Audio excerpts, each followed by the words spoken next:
Parliament House is undoubtedly one of Gibraltar's most important buildings, the cradle of democracy. Built by merchants, it opened in 1818 as the Exchange and Commercial Library, moving to house Gibraltar's first Executive Council in 1922, and then Prince Philip, the Duke of Edinburgh, opened the Legislative Council in 1950. It was the House of Assembly in 1969 and Gibraltar's Parliament in 2007.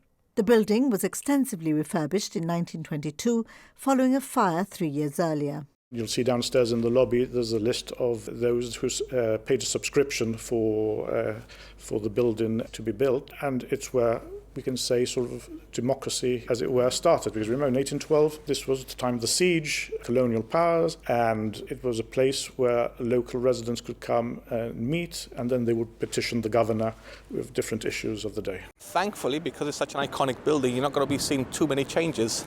The trick behind conservation work is that it's minimal. However, there has been extensive works being done to the building. So what we will see is a change of the colour scheme. We're going to what is, I think, a very regal sort of white and deep grey for the features. The shutters will be reinstalled, and we'll see the beauty being restored to a building which has been tired and has weathered quite aggressively over the last few years. The project now has required meticulous work, with much restoration needed on the stone and cornices. The lobby will be closed off, with access to what used to be the two restaurants on either side. The idea of moving the restaurants or pubs out from the House of Parliament is something I think which was needed. I do take the point that it also created an element of ambiente. So the way that we are tackling that is on the ground floor. On the north side, we're going to have on the ground floor what are facilities, boardroom facilities for members of the Parliament that can engage with the public. There is a mezzanine level which has a very restricted headroom. On those, we're going to have also some offices where members of Parliament could potentially entertain or staff members of the public.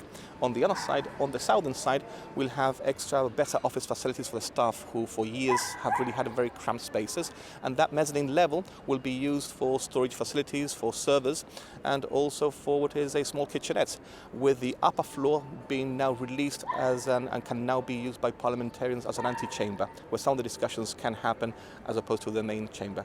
Some of the discussions, I'm sure much of the juicier exchanges, take place behind the Speaker's chair over tea and biscuits. Parliament is of course now televised, but one of the main aims of these works is to make it accessible to all.